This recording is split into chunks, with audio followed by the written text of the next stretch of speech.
मैं लगभग 16 वर्षों से शासकीय सेवा करते हुए जिस मिशन में आज हम लोग यहाँ बैठे हुए हैं सीखने के लिए, ये राष्ट्रीय स्तर का बहुत बड़ा मिशन है जो लोगों को बीमारियों से और बेरोजगारी से और नए भारत के निर्माण के लिए सपना को लेके चल रहा है। ऐसे मिशन में हम लोग शरीक हुए हैं और लगभग 5.5 साल हुआ इस मिशन में जुड़े हुए, और गवर्नमेंट के द्वारा जो सैलरी 16 साल में हमको मिल रही है आज, वो RCM 5.5 साल में देने लगे। 35,000 से ज्यादा लोगों की टीम है, लगभग 35 लाख से ज्यादा इस सिस्टम के माध्यम से हमारे परिवार में आ चुका है।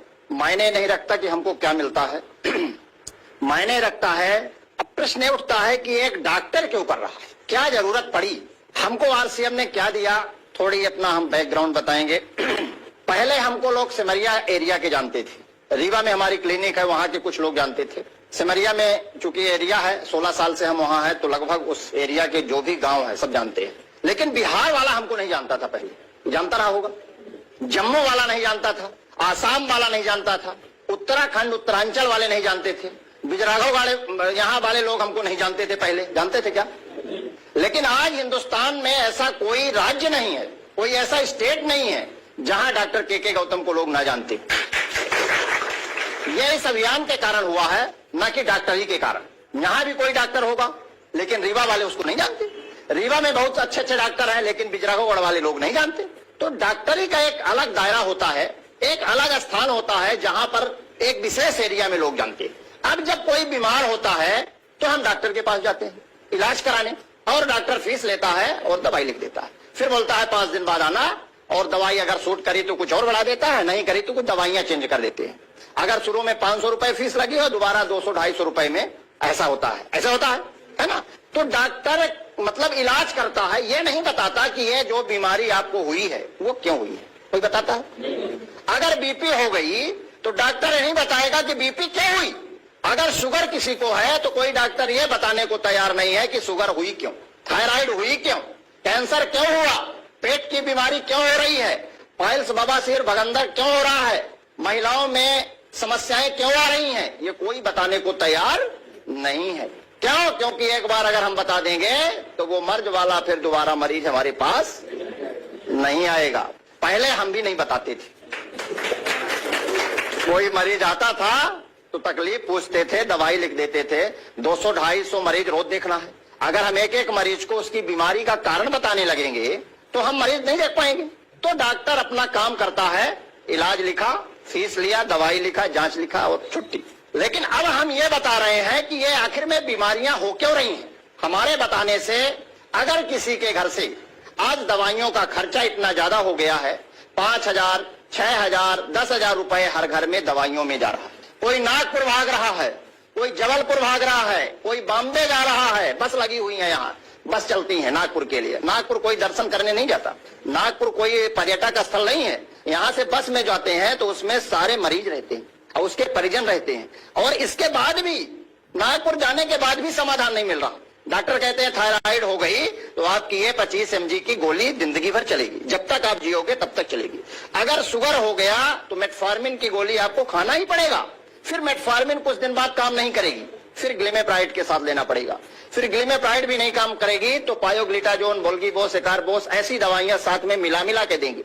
एक ग्रुप की दवा नहीं काम करती, और 14 साल अगर कोई शुगर की दवा खा लिया तो फिर इंसुलिन लगने लगता है, फिर ये गोलियां काम नहीं करती।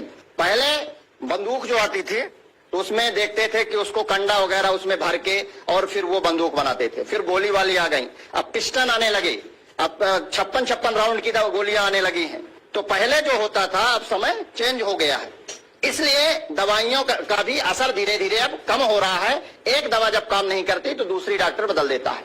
इसी तरह बीपी की जब दवाइयां हम लेने जाते हैं तो बीपी की दवाइयां भी कुछ दिन तक एम्लोडिपिन काम करती है, फिर काम नहीं करती, फिर लोसार्टेन, टेल्मिसार्टेन ये गोलियां साथ में चलती है, एटिनोलाल चलती है ना, ये सारी दवाइयां फिर कॉम्बिनेशन के रूप में चलने लगती हैं। फिर कोलेस्ट्रॉल बढ़ने लगता है कुछ दिनों बाद, तो कोलेस्ट्रॉल की दवाई टोरवेस्टेटिन, रोसुवेस्टेटिन चलती हैं, फिर ये भी काम जब नहीं करती तो और उनका कॉम्बिनेशन आता है। धीरे धीरे इन दवाइयों का खाते खाते लीवर खराब होने लगता है, इन दवाइयों का साइड इफेक्ट होता है कि किडनी में क्रिएटिनिन और यूरिया बढ़ने लगता है। शुगर का मरीज अगर 20 साल दवाई खा लेता है तो किडनी की जांच कराइए, उसका क्रिएटिनिन और यूरिया बढ़ा मिलेगा, पैरों में सूजन आ जाती है और धीरे धीरे किडनी डैमेज होने की कगार में चली जाती है। और फिर इसके बाद डॉक्टर बोलते हैं कि इस किडनी का डायलिसिस होगी। जब क्रिएटिनिन और यूरिया बढ़ जाता है तो डायलिसिस होगी। डायलिसिस कोई इलाज नहीं है, क्रिएटिनिन और यूरिया को कम करने के लिए उसकी सफाई कर देते हैं, जिससे क्रिएटिनिन और यूरिया ब्लड में नहीं जाता और यूरिन के थ्रू निकलने लगता। तो ये सारी दवाइयां क्या 25-26 साल पहले ऐसी बीमारी हुआ करती थी? होती थी? नहीं होती थी। 25-26 साल पहले न इतना ज्यादा बीपी होता था, न इतना ज्यादा शुगर होता था, न थायराइड के मरीज हुआ करते थे, न फैटी लीवर था, न इतना ज्यादा कैंसर था, न हार्ट अटैक से इतने ज्यादा लोगों की मृत्यु होती थी, न लकवा इतना ज्यादा लगता था, न ब्रेन हेमरेज इतना ज्यादा होता था। आज क्या हो गया कि हर घर में ऐसे मरीज पैदा हो रहे हैं। इसमें हमको आपको सोचने के लिए मजबूर होना चाहिए।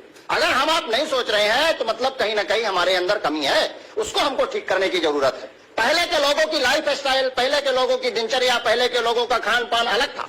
आज सारी चीज बदली है, इसलिए बीमारी हमारे घर के अंदर प्रवेश कर रही है। अभी आप लोग देखेंगे इंदौर में नवंबर, दिसंबर, जनवरी 2-3 महीने के अंदर लगभग 7 से 8 बच्चे जो माँ बाप अपने इकलौते जिगर के टुकड़े को पढ़ाने के लिए इंदौर भेजते हैं, कोटा भेजते हैं, तैयारी कराने के लिए कि नीट की तैयारी करेगा, जेई की तैयारी करेगा, पीएससी की तैयारी करेगा, वो बच्चे वहां के हॉस्टल के खान पान के कारण, खराब तेल यूज होने के कारण, खराब सामान यूज होने के कारण उन हार्ट अटैक उन बच्चों को हो रहा है। सोचिए जिसका एक लौता बच्चा हो और उसके माँ बाप कैसे उसको भेजते होंगे अपने पास से, और वो बच्चा जाता है कोचिंग में पढ़ता है और कोचिंग में पढ़ते पढ़ते टेबल के अंदर ही उसकी डेथ हो जाती है। क्या हम आप अपने आप को माफ कर सकते हैं? किसी के घर का बच्चा हो, किसी के घर का चिराग हो, अगर वो बच्चा गया इस दुनिया से तो हम अपने आप को माफ करने योग्य नहीं मानते। और ये रोज घटनाएं हो रही हैं, ये कपोल कल्पित नहीं है, रियल घटना है। आप लोग देखते हैं, सुनते हैं टीवी न्यूज में, लेकिन हमको आपको पीड़ा इसलिए नहीं होती क्योंकि लगता है कि हमारे घर का बच्चा नहीं है। हमको इसलिए पीड़ा होती है, लगता है कि हमारे घर का बच्चा है। और इसलिए हम रीवा से यहाँ चल के आते हैं और बताते हैं कि अगर एक भी बच्चे की हम लोगों ने जिंदगी बचा ली हार्ट अटैक से, तो मान लीजिए कि हमारा जो मानव का शरीर मिला वो सार्थक हो गया। अपने लिए तो दुनिया काम करती है, अपने लिए तो दुनिया काम करती है, दूसरों के लिए काम करने की जरूरत है, दूसरे के लिए जीने की जरूरत है। हम ये नहीं कहते कि आप आरसीएम करिए, हम ये नहीं कह रहे कि आप आरसीएम करिए, लेकिन अगर आरसीएम के माध्यम से किसी बच्चे की जिंदगी बच रही है, कोई बच्चा असमय में मरने से बच रहा है, तो जरूरी है कि आरसीएम करिए। केवल समाधान क्यों है इसकी भी बात अभी हम करेंगे। आज 24 साल, 25 साल से लेकर 45 साल के लोगों को हार्ट अटैक हो रहा है। हर 33 सेकंड में एक आदमी हार्ट अटैक से मर रहा है। पहले हार्ट अटैक 60 साल से ऊपर वाले लोगों को हुआ करता था, अब बच्चों को हार्ट अटैक हो रहा है, युवाओं को हार्ट अटैक हो रहा है। सोचिए जिसका कभी बीपी नहीं बढ़ा, जिसका कभी कोलेस्ट्रॉल नहीं बढ़ा, जो व्यक्ति दुबला पतला है, फैट भी नहीं है, उसको हार्ट अटैक हो रहा है, उसको हार्ट अटैक हो रहा है। तो आखिर में ऐसे लोगों को हार्ट अटैक क्यों हो रहा है? हम कारण पे जाए कि लोग अपने वालों से कुछ बता नहीं पाते। पता चलता है कि शाम को खाना खा के बेड में गया, सुबह बेड में ही रह गया, उठ नहीं पाया। अभी हमारे रीवा शहर में 35 साल का पार्षद संजय सिंह दोपहर में सो के उठा, अपनी बिटिया को बोला कि चाय बनवा के लाइए मम्मी से। वो बेचारी चाय बनवाने गई और चाय लेके जैसे आई वैसे वो लुढ़के पड़ी थी। मतलब वो कुछ अपने अंदर की बात अपने लोगों से बता नहीं पा रहे लोग। कब किसको अटैक मार दे कोई नहीं जानता। आज हम बोल रहे हैं, कल ना बोल रहे, कोई नहीं जानता। और ये घटनाएं अफवाह नहीं है, रोज हो रही है और हम उसी समाज में जी रहे हैं। लेकिन हमारा आपका दोष नहीं है, हमको आपको बताया नहीं गया कि हार्ट अटैक क्यों हो रहा है। अगर हमको आपको बताया होता तो निश्चित है कि हम कुछ लोगों की जिंदगी बचा सकते थे।